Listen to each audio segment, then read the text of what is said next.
Bwong. Holy crap. Hey guys, we're doing something a little different with our lore videos this month. A while back, we encountered this hilarious, albeit unfair photo, and it got us thinking. Of these three Dark Lords, who is the best, the most powerful? Which of these big bads would stand over the corpses of his broken enemies in a big free-for-all between the three of them? And we thought, hey, why not research the answers and let you guys know too? To that end, we're creating an unofficial villain month. Over the course of this month, we're going to give each of the three villains, starting today with Voldemort, their own more in-depth lore video. Then we'll cap off the month with a video discussing which of them we think would win and why, considering all the information laid out before us. We'd love it if you guys jump in on this as the month goes on and give us your thoughts and votes. Who knows, maybe you'll even have information or arguments to sway our thoughts in the final video. But with all of that out of the way, let's talk about the Dark Lord Voldemort. We'll be going over his history, as well as his powers and capabilities. So for the four of you who don't know, Lord Voldemort is the primary overarching antagonist from the Harry Potter book series. As such, he also appears in many of the games and films, as he appears in some form or another in each of the books upon which everything else is based. The Harry Potter series, like most modern fantasy books, games, and novels, takes place on an alternate but mostly identical Earth in which wizards, magical creatures, and a whole host of mystical phenomena exist hidden from the rest of us normal, non-magical types, called Muggles in the books. One important figure from this wizarding world is the Dark Lord Voldemort, a man of terrible power, evil, and cruelty. Born all the way back in 1926, the books take place in the 1990s, Lord Voldemort's birth name was Tom Marvolo Riddle. This kid was super sketchy almost from the get-go, and has been confirmed to have had that total lack of empathy that psychotics are known for. Young Tom's start was less than ambitious. He was born the son of a witch from a once illustrious but now disgraced wizarding house, one that traces its lineage all the way back to one of the founders of Hogwarts, and a wealthy muggle who his mother had duped with a love potion. For one reason or another, sometime after she became pregnant, Tom's mother released his father from the love spell or failed to keep it in place for one reason or another, and he left her. With the vast majority of her family imprisoned and the baby daddy gone, Tom's mother spent the next few months living an impoverished life on the streets before giving birth to the future Dark Lord of the Wizarding World. She lived long enough to name him before dying due to complications in childbirth. Tom was then placed in a British orphanage, where he would be raised until at least the age of 11, when Master Wizard Dumbledore, who spends the book series acting as a mentor and father figure to Harry Potter, the protagonist, arrived and informed the young Tom Riddle that he was a wizard, gifted with magical potential, and invited the young orphan to attend school at Hogwarts in order to learn more about his abilities, himself, and the wider wizarding world at large. Tom accepted the invitation, because duh, and was enrolled into Hogwarts. Even from a young age, he was a magical prodigy, having already learned that he could do things and manipulate people even before Dumbledore and the knowledge of wizards and witches arrived in his life. As he grew, he also demonstrated exceptional intelligence in a more general sense, and even from a young age, he had a gift for manipulating people and attracting followers, despite his cold-hearted nature. A naturally charismatic young man, even before he'd finished his schooling, which ends like modern high schools with the student's average age being about 18 or so, he'd acquired a small group of loyal colleagues and lackeys who would later become his first servants, minions, and soldiers once he began his crusade of evil and death. He also gained access to, and deeply studied, numerous bits of dark magic, again, long before his schooling was finished, which led him to the knowledge of the existence of the Horcrux. A Horcrux is a magical artifact imbued with a portion of the owner's very own soul. When a human being commits a murder, that act of violence, and generally evil, is so horrific to the human body, psyche, and soul that it actually tears the soul apart, leaving the murderer less than they once were. A thematic concept going along with the idea that killing presumably gets easier with repetition. Regardless, with the proper magics, a witch or wizard can bind the separated fragment of their soul into an object, a Horcrux, and in doing so help stave off death, as the bound soul object will tether its creator to the mortal world, effectively rendering the creator immortal. This is considered one of the darkest practices in magic for reasons that should be obvious. When he was still what most would consider a child, the teenage Tom Riddle, still young enough to be attending Hogwarts, having learned how to craft a Horcrux, killed his Muggle father's family, used magic to convince his uncle that he'd been the murderer, and created a Horcrux in the process. He wouldn't stop there, however. As the years passed and Tom graduated from fledgling magician to full-grown and realized wizard, he would eventually go on to create a total of 7 Horcruxes, one unintentionally. in order to separate his soul into 7 distinct pieces, believing that, as 7 was the most powerful magical number, it would grant him the greatest protection and stability. As a side note, you will find that most magical mythologies assign power to numbers, symbols, and groupings for a myriad of reasons, with 7 being a common useful or powerful number all across history, even in the real world. As he created these Horcruxes, he also secretly began building his power base, quietly gathering followers to his banner under a new name, a name he chose for himself, the name of Lord Voldemort. He would then go on to spend years spreading fear, terror, and death throughout the wizarding world. For at least 20 years or so, he spread his reign of terror across Europe, mostly in Britain, his country of origin, gathering followers, slaying his enemies, taking what he wanted, and creating such a legacy of fear around his person that even a decade after his first death, we're getting there, people were still afraid to speak his name aloud. But by 1981, Voldemort caught wind of a prophecy that a boy would be born who would grow to eventually slay him. 2 children qualified as candidates for this eventual hero, but Voldemort fixated on the young Harry Potter, and in October of '81 he descended personally on the Potter home, slaying both of Harry's parents before attempting to do the same to the infant boy. However, unbeknownst to Voldemort, Harry's mother, Lily, through the act of sacrificing her life to save her child, had enacted an ancient but powerful form of magical protection upon her son. The resultant charm reflected Voldemort's killing curse back upon himself, annihilating his body. But, as he had crafted several Horcruxes up to this point, Voldemort did not die. Not completely. He was, at this point, reduced to a weak spirit. Based upon how the whole rending of your soul thing is supposed to work, likely all that remained of his once pristine soul.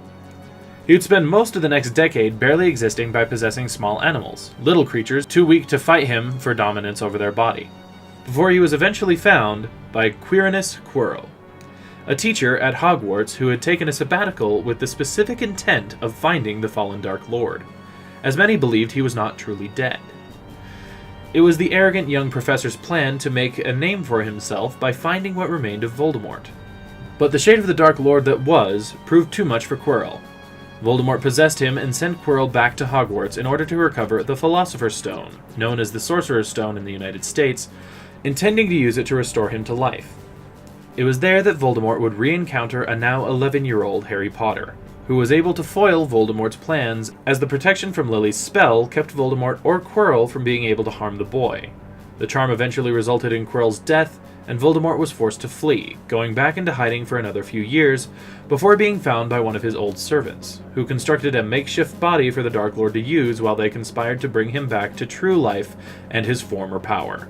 That plot would culminate in a plan that had another of Voldemort's old supporters luring Harry to Voldemort, so that Harry's blood could be used in a ritual to grant Voldemort a new body.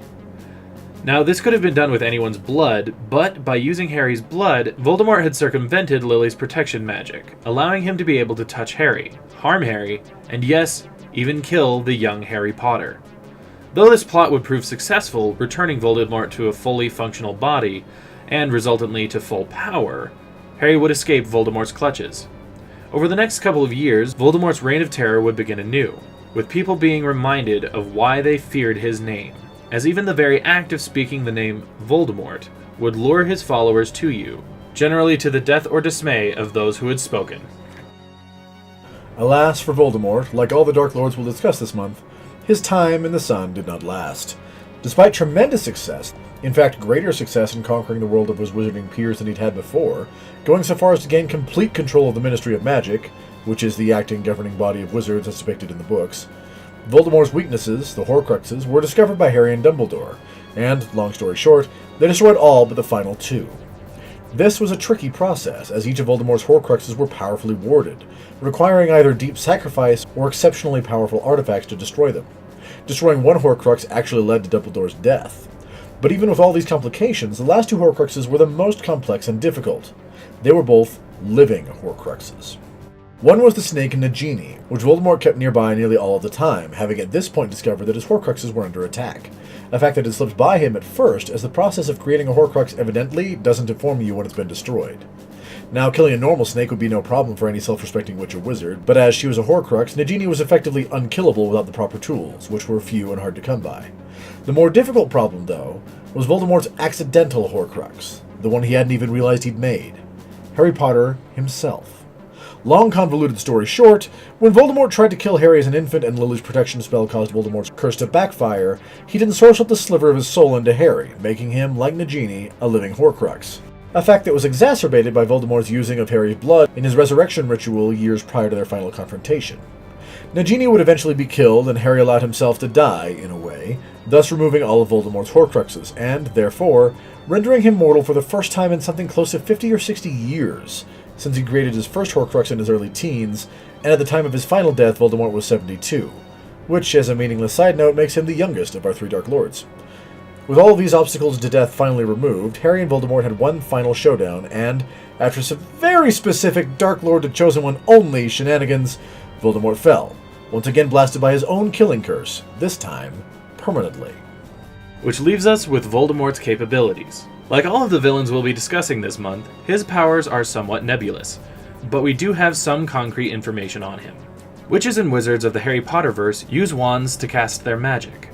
Truly skilled and powerful magic users, such as Dumbledore and Voldemort, don't require wands in order to use their magic, but they act as channeling and focusing devices, making your magic much more precise and more powerful no matter who you are. Additionally, Voldemort has prodigy levels of skill with magic, not only showing the mastery required to use wildly advanced dark magics at a ludicrously early age, but even going so far as to pioneer magics previously thought impossible. As an example, Voldemort in the books is shown as being able to fly, on his own without the aid of a broom or other magical device, minus his wand. A feat that has been considered impossible for all of recorded magical history, with wizards having been forced to enchant brooms, cars, motorcycles, and the like for them to fly. And unlike in the movies, people don't fly around, they teleport around. In terms of skill and power, Voldemort is largely unmatched throughout the world, before his final battle with Harry, which is arguably lost because he forgot the prime rule of magic in any universe. Knowledge is power. He was successfully dueling 3 separate wizards, all of whom were battle-hardened magic combat veterans simultaneously. He even confidently engaged a 4th enemy while still battling the first 3 before stopping to handle Harry Potter. The most powerful tool in his arsenal is easily the Killing Curse, Avada Kedavra. There are numerous spells in the Harry Potterverse used to block, deflect, or redirect magic cast against you. The Killing Curse ignores all such spells, charms, and protections, and has one purpose, causing the instantaneous death of the caster's target. While it is true that both of Voldemort's deaths were caused by having this spell rebounded upon him, those feats are nearly impossible and very specific. So much so that Harry is considered the only person in the world to have ever survived being struck by the Killing Curse. The spell is not absolute, however. It can be dodged or blocked by other non-magical means. Indeed, in a fight between Dumbledore and Voldemort in the halls of the Ministry of Magic, you know, that scene that is easily the most impressive magic duel in the whole movie series? Well, in the books, it is far less visually stunning and significantly more deadly, with Voldemort hurling killing curses like he's throwing candy at a parade, and Dumbledore doing everything from animating statues to take the hits, to letting his Phoenix Familiar, which are basically immortal, take a shot since it will be reborn and Dumbledore won't. He's far from undefeatable, though. Like most big villains, Voldemort has a serious ego problem, and his arrogance defeats him more often than not, with his greatest failures coming from him overlooking the powers and intricacies of old magics, believing his own might and brilliance will be enough to overcome anything.